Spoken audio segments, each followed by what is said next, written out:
시청자 여러분 안녕하십니까? VOA 뉴스투데이 시작합니다. 미국 국방부가 주한미군 철수 명령을 내린 적이 없다는 마크 에스퍼 국방장관의 발언을 강조하면서 한반도 방위 공약에 변함이 없다고 밝혔습니다. 다만 전력 유연성을 위해 현재 전 세계 미군의 병력 배치 태세에 대해 검토 중이라고 밝혔고 8월 미한연합훈련에 대해선 훈련을 중단한 적이 없다면서도 일부 수정 가능성을 시사했습니다. 김동현 기자입니다.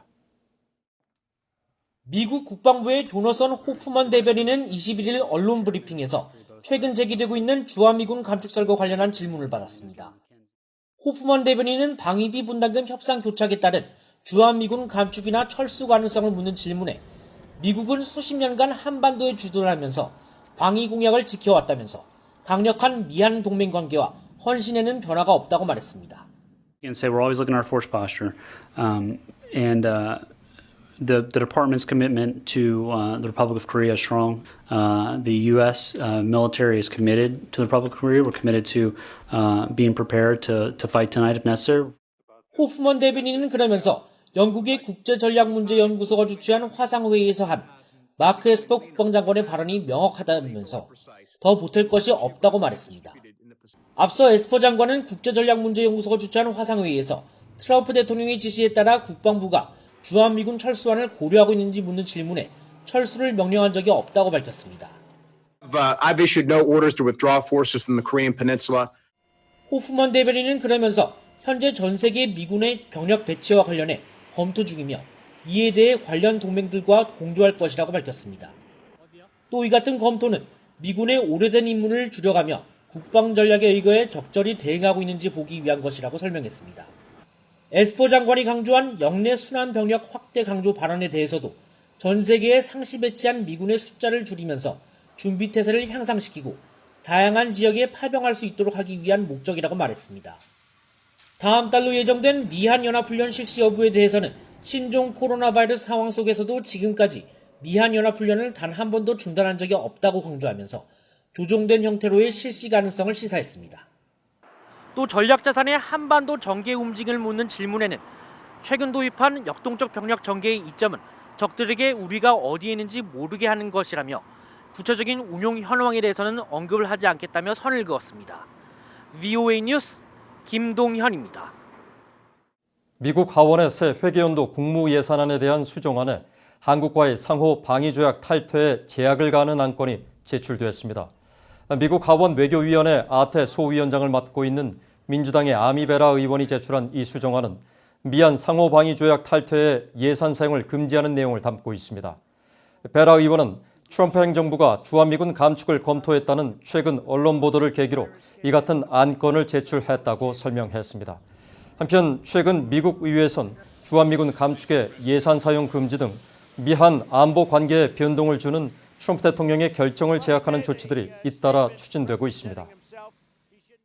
유엔 북한인권 특별보고관이 한국 정부가 최근 탈북민 단체의 법인 설립 허가를 취소하고 대북 인권단체들에 대해 사무검사를 시행하는 상황에 대해 설명을 요구할 것이라고 밝혔습니다.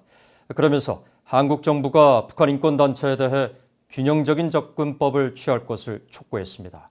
김영교 기자입니다. 토마스 오웨어 퀸타나 유엔 북한인권 특별보고관은 21일 VOA와의 전화 인터뷰에서 대북 전단 문제와 관련해 최근 한국 정부가 벌이는 조치들에 대해 만족스럽지 못하다고 밝혔습니다. 북한의 김정은 체제를 규탄하는 내용의 전단과 쌀 등을 살포해온 자유북한운동연합과 큰샘 등 두 개 탈북민 단체에 대한 법인 설립 허가 취소와 대북 인권단체들에 대한 사무검사에 대해 더 상세한 정보를 받아야 한다면서도 북한이 탈북민들을 비난하고 위협한 뒤 한국 정부가 대북 인권단체에 압박을 가하는 모습이 적절해 보이지 않는다는 겁니다. The South Korean government, because of that, instead of putting the defectors under pressure and stress with this kind of moves and actions, should be on the contrary offering them, security and safety, not the momentum to carry out these actions of the South Korean government against defectors organizations and organizations working on the Communist agenda in the north. 퀸타나 보고관은 그러면서 유엔이 한국 정부에 정보를 요구할 것이고 이후 필요하다면 유엔 차원에서 이 문제를 다룰 것이라고 말했습니다. The government of South Korea has decided to leave aside for the time being discussions on the human rights in North Korea. So that's why it is very important for people like me from the UN to count on the work of the civil society who are dealing with the human rights in North Korea. That's why I am concerned about what's happening with this decision from the government. 퀸타나 보고관은 이어 한국 정부는 북한과의 관여 정책을 펼치면서 북한 내 인권 문제를 뒤로 미뤄왔다고 말했습니다. In my discussions with the government, they have been very clear that it's not the time to discuss human rights in North Korea. We need the government of South Korea and we, the United Nations, we have to work together to guarantee the rights of the civil society. 또 대북전단이나 쌀 살포가 통일 정책을 저해한다는 한국 정부의 입장에 대해선 한국 국회 내에서 논의를 거쳐 답을 내놓아야 한다고 말했습니다.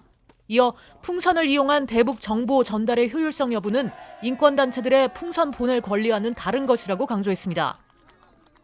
All this controversy and conflict with regards to the balloons and the leaflets and what's happening in South Korea, what it is actually showing the international community once again is the almost complete lack of access that North Koreans have in their country to outside information. 퀸타나 보고관은 한국에 살고 있는 탈북민들은 북한 정권의 인권 유린 희생자라고 강조했습니다. 그러면서 그들은 보호를 받아 마땅하지 또다시 희생자가 돼서는 안 된다며 한국 정부는 북한 인권 문제를 다루는 시민 단체들을 존중하고 균형 잡힌 접근 방식을 택할 것을 촉구했습니다. VOA 뉴스 김현경입니다. 미국 하원에서 북한을 포함한 공산주의 국가들의 실패 역사를 워싱턴의 스미소니언 박물관에 전시하도록 하는 방안이 추진됩니다. 미국 공화당의 글렌 그로스맨 하원 의원은 20일 2021 회계연도 내무환경 예산안에 대한 수정안으로 스미소니언 협회에 $775만 달러의 예산을 추가로 배정하는 안건을 제출했습니다. 이 예산은 박물관이 북한과 중국 등 전 세계 공산주의와 마르크스주의 이념의 역사와 위험성, 실패를 보여주는 전시를 위해 사용하도록 했습니다. 이 같은 방안은 최근 신종 코로나 바이러스 사태를 계기로 미중 관계가 이른바 신냉전으로 옮겨가면서 양국 간 이념적 경쟁 대립도 심화되고 있는 가운데 나와 주목됩니다. 한국군의 첫 군사 전용 통신 위성인 아나시스 2호가 성공적으로 발사돼 지상 관제센터와 첫 교신에 성공한 것으로 전해졌습니다. 미국 민간 우주 탐사 기업인 스페이스X는 미국 시간으로 20일 오후 플로리다주 케이프 커네버럴 공군기지에서 아나시스 2호를 펠컨 9 로켓에 실어 성공적으로 쏘아 올렸다고 밝혔습니다. 아나시스 2호는 발사체에서 분리된 뒤 지상관제센터와 첫 교신에 성공했으며 지구에서 3만 5천여 킬로미터 떨어진 정지 궤도로 향하고 있는 것으로 전해졌습니다. 아나시스 2호가 정상 개통되면 한국은 세계에서 10번째 군사위성을 보유한 통신 국가가 됩니다. 한국 군당국은 아나시스 2호를 통해 정보 처리 속도와 전파 방해 대응, 통신 가능 거리를 크게 개선할 것으로 기대하고 있으며 10월까지 기능 점검을 거쳐 내년 초 실제 임무에 투입될 예정이라고 한국 언론들은 전했습니다. 이상으로 VOA 뉴스 투데이를 마칩니다. 시청해주신 여러분 고맙습니다.